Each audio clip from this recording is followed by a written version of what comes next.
Hello, everyone. Today is a very important day because today is the first day that I have launched my podcast.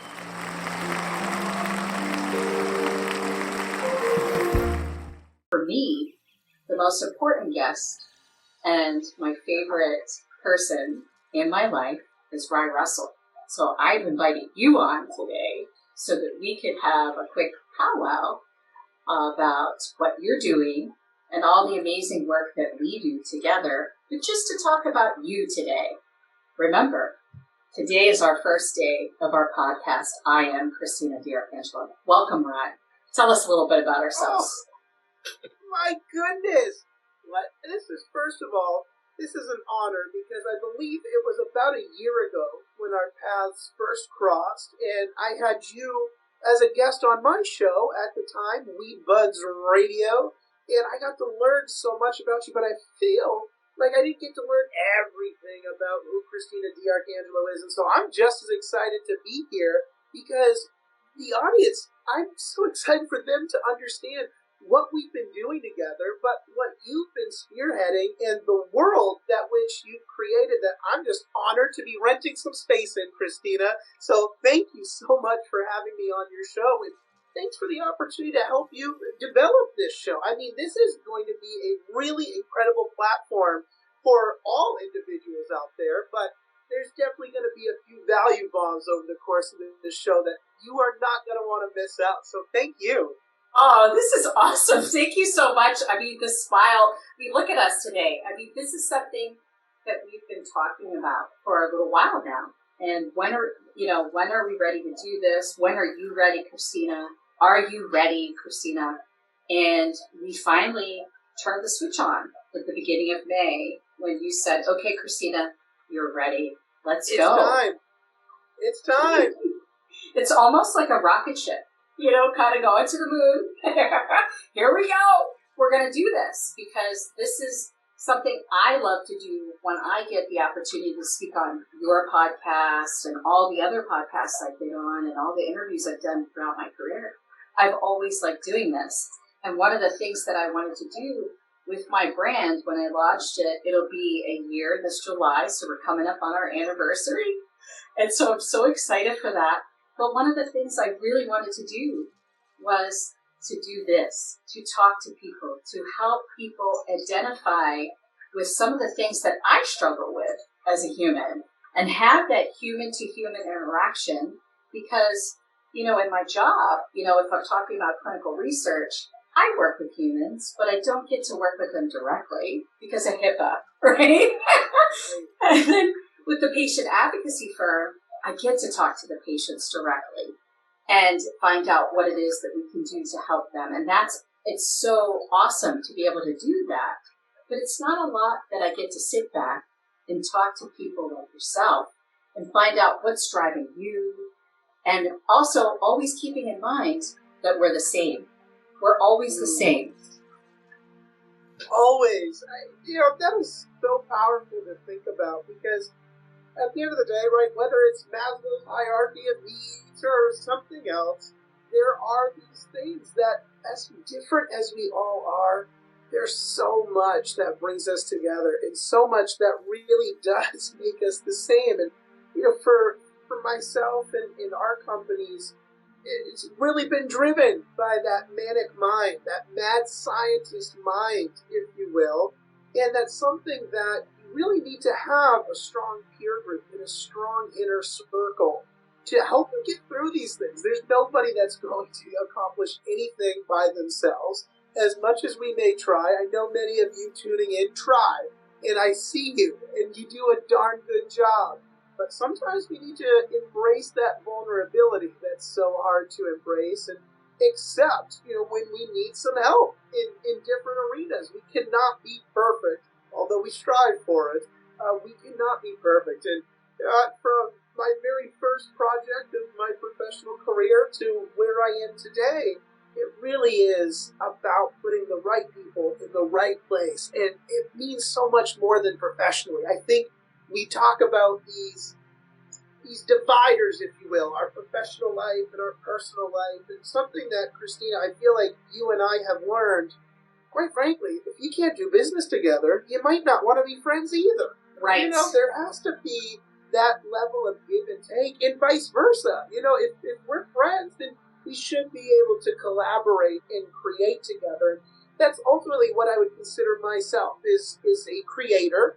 And what it is that I create, I never know. It changes from year to year. Whatever inspires me, I jump in, and that's led me to some crazy endeavors and some other things. It's like, that's so simple, a caveman could do that. And the answer is, yeah, because to Christina's point, we're all the same. And so, speaking of that, Christina, I feel like the audience is, they've had a chance to, and they can go and Google and find out a little bit more about who Rye Russell is. But ultimately, this is the first episode of I Am Christina DiArcangelo. And as much as I know you, I feel like there's such an opportunity for our audience and our guests here to know a little bit more about you. So I'm going to flip the script here for a second. How did you figure out who Christina DiArcangelo is? Did you always know who you were, or was that a journey? Oh, no, I didn't. And you know what? I think I've changed throughout my journey, right? When I started out as a kid, back to when I was 19 years old and I graduated college already with my first 2 degrees. At that point... No, you were 19 when you graduated college? Yes. All right, so for those of us that have not finished college, past 30, there's some inspiration for you right now. What possesses somebody to take on that kind of course load and workload? Well, I had a really awesome foundation. If anybody ever has heard any of my previous podcasts or read any of my articles or looked on my website and I talk about who I am as a foundation, it was due to my father's work ethics. My dad was blue collar, so I grew up blue collar, but he was very political at the same time. So you would think typically blue collars, people stay in the blue collar zone, right? They don't deviate, they go to work every day, they do what they need to do, they produce, they care for their family. My dad was very much split, wherein he had the blue collar side because that's how he made his money and paid for my family and supported us. But also he had that white collar side to him, but he never recognized it about himself. And as since he's passed away in 2015, I've had a lot of time to reflect on a lot of the memories and the things that he's done in his career. So when I say about the white collar side, I mean the fact that here he is, a very, very, very young guy trying to get the ERISA Act passed down at the Hill. And for those of you listening today, if you don't know what the ERISA Act is, because I surely didn't know when I was a kid what the ERISA Act was, and back then, I'm dating myself, we didn't have Google. Now we have Google, and my son talks to Siri and searches Google that way. But for us, we had to go look it up, in an encyclopedia or a dictionary to figure out what the hell the ERISA Act was. So really what it was an act that got put in place before Congress that if your father had passed away and had a pension prior to the ERISA Act, what would happen is the pension would go back into the fund when your father had passed away, and it would not be relinquished to his family. So here he is working all these hours, all these years, thinking that he was going to support his family, right? When he finally retired. But what he didn't know is, and this is really sad, was that once he passed away, all his hard-earned money that he himself put into his pension would go back into the fund, and it would sit there, and that his family wouldn't be able to access that. So my dad, with a bunch of others, felt like this was very unjust. He was the labor man. He was out there speaking on behalf of labor rights and things because he was president of the Steelworkers Union for a local steel company. He was very instrumental in getting the ERISA Act passed, so that way when your father passed away, the benefits relinquished down to your mother until she passes. And then it goes back into the fund. And at that point, it deserves to go back in the fund because by then, you as kids, you should have your own stability and foundation to be able to pay for yourself. Come on. But yes, so he did that. And then all of the grievances and then the contracts that he negotiated, labor contracts, when he became a Teamster, he started working for the Pennsylvania Turnpike Commission, which was very hard to get a job on the Pennsylvania Turnpike Commission. But it was because he had a lot of political influence. He had been running the polls for a number of years. As a kid, I got to go with him when he was running the polls and experience all these things, which I have now passed down to my son. I don't run polls, but I take him with me when I vote because I want to teach him about the democratic process. So that's how I kind of started my foundation to being who I am as Christina DiArcangelo. But my foundation evolved over the years. I got into biotech pharmaceuticals at 21 globally. So I started very young in my career, and I kept going. And I didn't know anything about biotech or pharmaceuticals. I knew about drugs and that they made drugs and there were manufacturers and such, but I didn't know anything. I didn't know the first thing about it. My degrees were in business and legal, not science. I'm not a scientist. I am now. I'm a researcher, but I wasn't a science person. I had a BA. And I mean, here we are, fast forward how many years later, and I've done all these amazing things, 25 FDA approved drugs, like, holy cow, I've worked on, and all the different things I've done throughout my career. But, there was a point in my life that I didn't love myself. I lost who I was. And I kept doing things, right? I kept doing things in my career purposely and willfully to get ahead, moving out to California in 2005 and leaving my family behind. My dad, who was my number one guy, I left him because I knew I had to go out there so that I could be successful with my career. At that time, we had a big boom in the biotech industry, and you could go from lily pad to lily pad like a frog and work for some amazing companies, and I did that. And at like 30 years old, I was the youngest head of outsourcing and procurement in the global biotech industry. 30. I was 30 years old. But I didn't love myself. I honestly, Rye, didn't love myself. Even after I got married and had a child, my son, who's my pride and joy, as most of everybody who knows me knows that about my son, Christian. But all these years I kept going, and I still didn't love myself. I did not realize that I loved myself until spring of this year. I was getting into the shower. Wow. I looked at a piece of art that I bought from one of my favorite artists and friends of mine. I looked at this art in my bathroom, and I had this correlation. It was like a voice in my head, and it said, I love you. I love you. And it just happened this year. So look at all the things we do as humans, all the things we do for ourselves and for others, but we don't put ourselves as number one. And so that was why I wanted to do this podcast. And that's a little bit about myself, but I love myself and I'm proud of myself. I haven't been proud of myself in a very long time, which most people are like, what are you, crazy?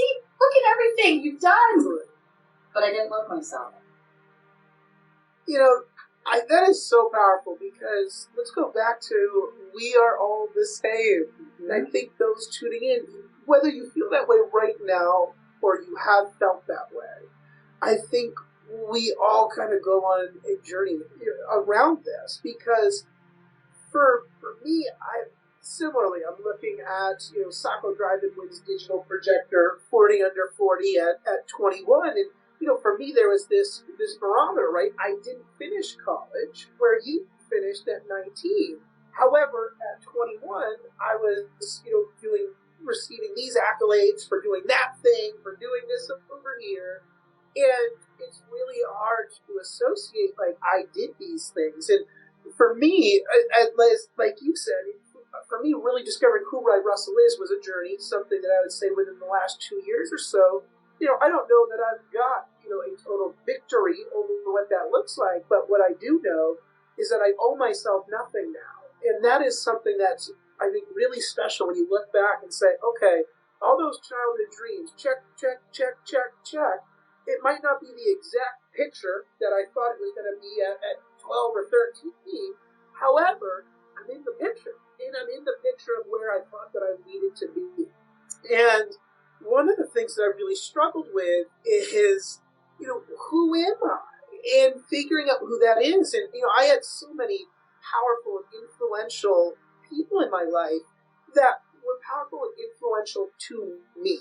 And the book that I'm working on now is, really kind of diving in that first chapter of, my papa. I get my kind of stoicism from him. I get the strategy from him. And looking 10 years and reverse engineering that backwards to my baba, who really taught us to share love with the world. She's the kindest soul that I think had ever walked the earth. To my dad's father, who had this voice that just roared through the church like thunder. And my grandmother, my Nana, who is on the cutting edge of innovation and technology.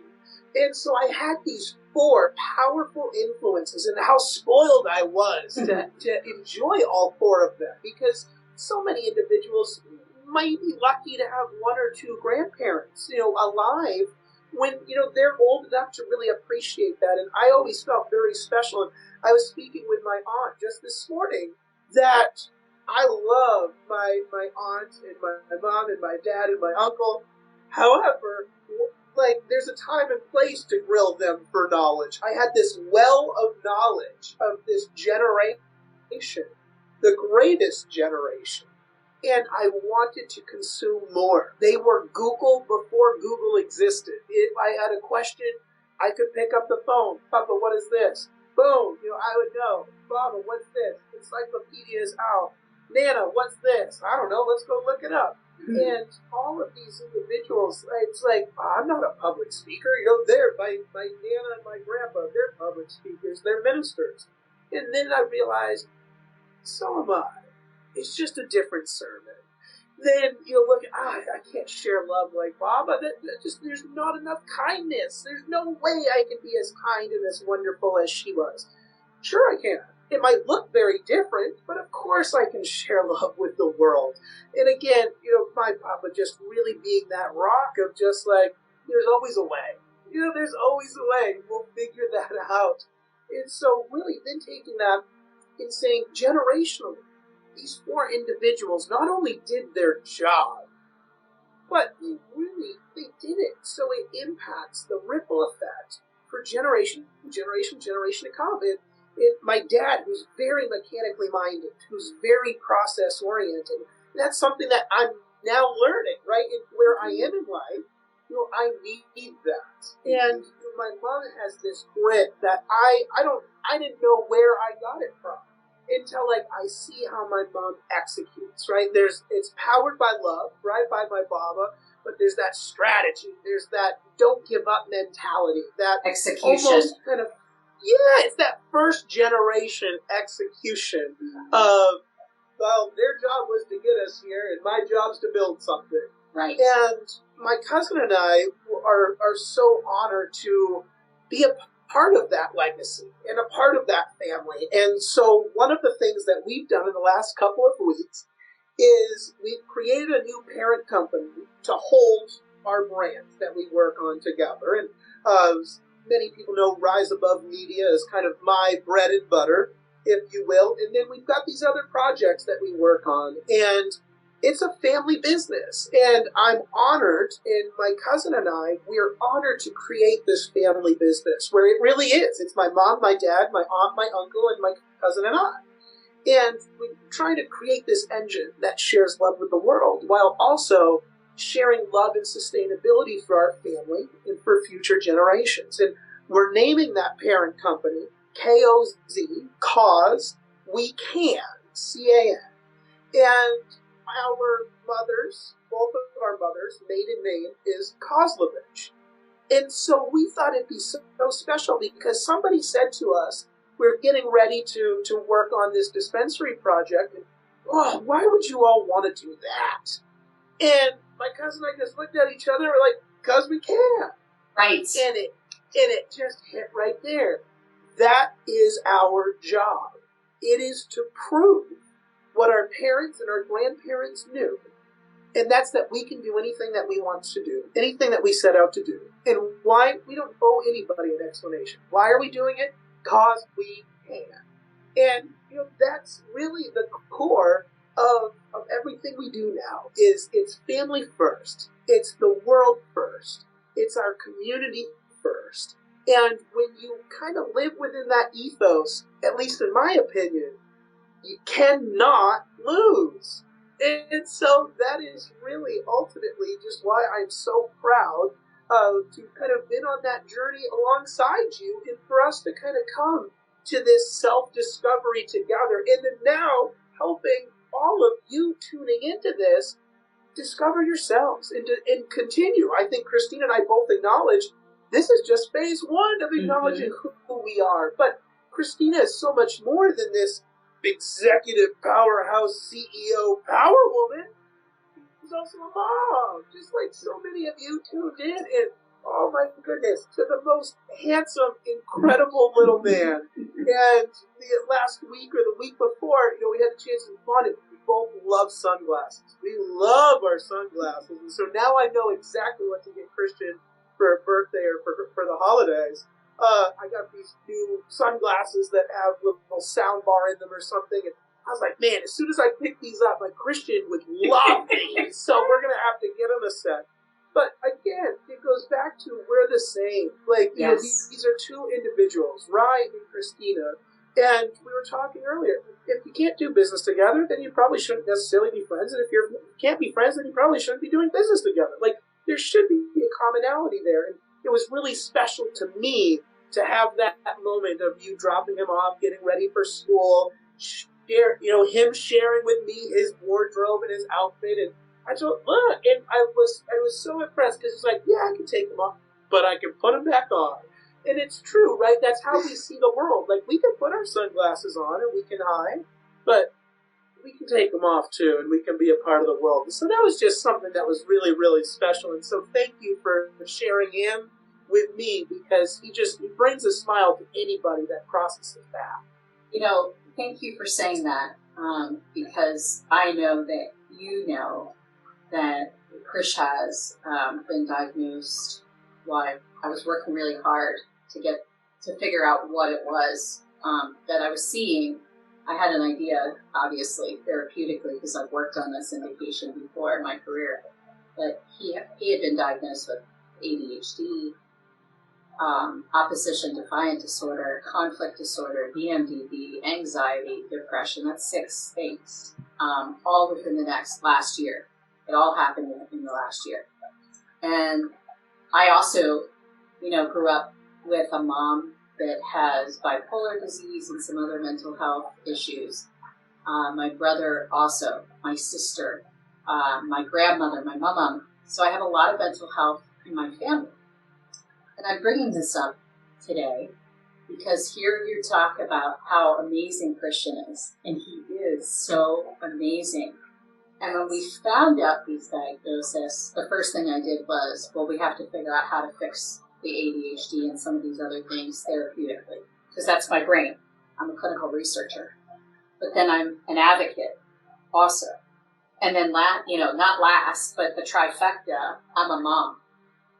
I'm a mom, and I never thought I was going to be a mom, Ryan. I don't think I ever told you this. I never wanted kids. Did not want kids.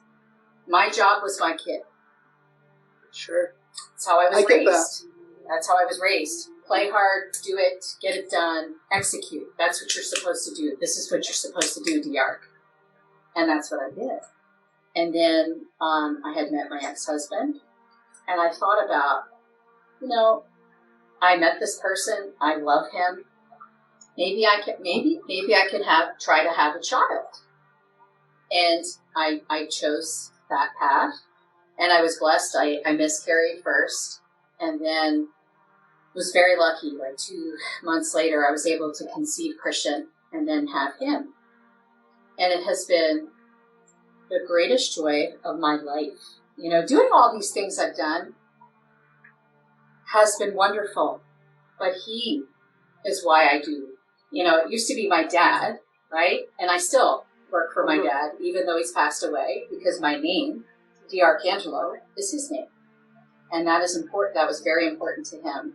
That's all you have is your name and your reputation. And so, I have Christian, who's named after me. You know, Christina, Christian. I was very lucky. And then he has DiArcangelo as his middle name, which was very important to me and my family, as you were talking about your family, about legacy, coming together, building a business. Because at some point, this little boy, he's going to take something over that I have created. I will hand it to him and say, okay, this is for you now. Not that I'm handing it off. I don't want people, you know, viewing this to think, oh, I'm just going to give it to him. No. He's going to work for it, right? But totally. My goal is to pass something down to him, similarly to what you're doing in your family with this whole business empire that you guys have rolled out and what you plan to do. That's what I hope for my son, you know, that there's something that he wants that he picks up. He's very empathetic, as you've seen. And so he's got that. Yes, very much so. Very in tune. Yes. And he's got a very kind, beautiful, pure heart. And Rye, that's what you have too. Like, I knew that when I first met you. No, I'm serious. You've done extremely well for where, you know, for how young you are and how much you've accomplished. But at the end of the day, it's because of your heart. You have a pure heart. And that's what matters in this world. It doesn't matter about what we accomplish. Do we have a pure heart or not? Are our intentions pure? Are we trustworthy? Are we filled with integrity and honesty? Because that's where we are together in this course of life. And that's what we expect. You know, we expect that from ourselves, and we expect that from those that are in our world and in our sphere. Christina, I have a question for you. In regards to being a powerful, intelligent, and successful entrepreneur, how do you balance that with being a badass, hardcore, loving mother? Because there are so many individuals that, clients and customers and individuals that are in my sphere, and it just seems like they do it so well. You know, and and for me, it's like I'm managing myself, and I've got this, and I'm stressed out. And then I see somebody like you that's got all of those same stressors, and you're an amazing mom. So how do you have any words of wisdom? Do you have any tips, tricks, or anything that like you can help the audience see like it is possible to have it all? You know, thank you for asking me that question, because I probably answer it differently now than I would have answered it, you know, when I first set out. Because when Christian was born, we had problems with his birth. He had meconium, which means that he had poo when he was still inside me in the placenta, and he inhaled it. So his lungs were as dark as the shirt I have on today, but black. And he was not breathing. No kidding. So when they took him from me after I had him, I was lucky enough to be able to only labor in the hospital to actually push him out for only 45 minutes. And I did it without any medicine because I had labored at home. This was my first kid, and I didn't know what I was doing, right? So my water breaks, and I'm like, my water is broken. So I call the OB, and I'm like, my water is broken, and I'm still, contracting, and it's worse and worse, and the pain, it's terrible. So I go in and I deliver him in 45 minutes after I got in. So pretty fast. But they took him right away. They had to go work on him. So they put him in the NICU where I had him, and then they transferred him down to CHOP. And he spent 35 days, the first 35 days of his life, in CHOP. I didn't hold him for the first 4 days of his life, and that was really tough. And as a mom, going home without your child, it's a detriment. And like you said, Christina's this like badass, powerful, lady. And now I go home without my kid. And it was a devastation. I got out less than 24 hours after, luckily. After I had him, I just wanted to get up and walk. I was walking right after I delivered him. About 20 minutes after I delivered him, I got up and I started walking because I knew I needed to get myself right. It's because I had to take care of this little boy. This is my boy. Well, my ex-husband and my son, but the mama bear and me and the lioness that I am. He is a DiArcangelo, and he must be protected because I was protected by my father, and I needed to make sure that he was too. And so I had to make a switch very quickly in my brain, Rye, to go, I will always protect this kid. I will always make sure that he is taken care of. He will have everything he is meant to have. I will work every day, and I will protect him till I take my last breath, because he is my son. So when I made that paradigm shift in my head, that was it. So I'm very organized. Very organized. Like, Christian has all of his clothes out for 7 days on his long dresser. When you come to visit us, you'll see everything is very orderly, because a kid that has these diagnoses, he has to have stability. He teaches me things every day. So most parents think, oh, well, I know what's going on. I'm in control. No, we're not. We're not in control. We have to listen to them, observe, and pivot. The act of pivoting and the art of listening, which is what my dad taught me when I was a kid, is what I deploy every day of my life. And it's not easy, and now I'm a single mom, right? I've been a single mom since 2019. So I have this kid living with me full time. We're working through, these things. And then, working with the school and therapists and all that stuff. And he had to learn to live in a single mom household and work through all those things, because that's been a challenge. But, we do it and we get it done every day. We just do it. And that's the thing. It's like the Nike symbol, the logo. I love Nike. I wear it all the time. Just do it. Just do it. That's the key. I think that's the key to everything. As I've shared with you some of my frustrations and, writing my book, Relic to Icon, and getting that finished in the next couple of months. Ultimately, how did I save the drive-in industry at 21? I don't know. But what I know is on the first page and the last page, the key to everything, just do it. Do something. Move the needle. And if you do that, it's incredible what you're able to unlock. So that's the key right there, is just simply get started. It's like what you and I talked. When it's time to start your podcast, what was the key to doing it? Just do it. Just do it. And again, listening. You told me, Christina, we're going to have to do these things. Blah, blah, blah, blah, blah. One. Is that how I said it too? Blah, blah, blah, blah, blah. No, but you know what I mean? Like, anybody that wants their own podcast, you now know the key to production. It's blah, blah, blah, blah, blah. I don't want to give your secrets out. You know how I am about confidentiality, intellectual property, and stuff I always talk about. So I'm not going to let the viewers know what your secret sauce is on how you do things. If you want the secret sauce, all you have to do is go to riseabovemediagroup.com.